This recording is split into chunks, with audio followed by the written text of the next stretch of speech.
O Plan de Lectura Provincial, impulsado pola Deputación, abre hoxe o prazo para que as persoas menores de idade empadroadas en concellos da provincia poidan optar ás axudas para a adquisición de libros en establecementos comerciais ourensáns. Este programa, cuxo investimento ascende a 350.000 euros, nace co fin de potenciar os hábitos de lectura e o acceso á cultura dos mozos ourensáns.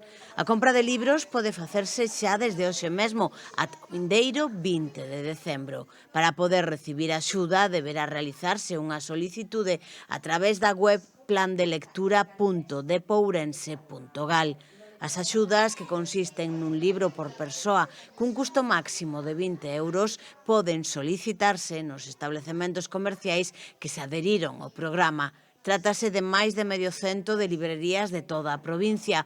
O listado dos establecementos está dispoñible na web do Plan de Lectura. Este plan está destinado aos mozos da provincia nados no ano 2007 en adiante, empadroados en algún concello ourensán. As axudas son compatibles, ademais, con calquera outra que poidese percibir coa mesma finalidade doutras institucións públicas ou privadas.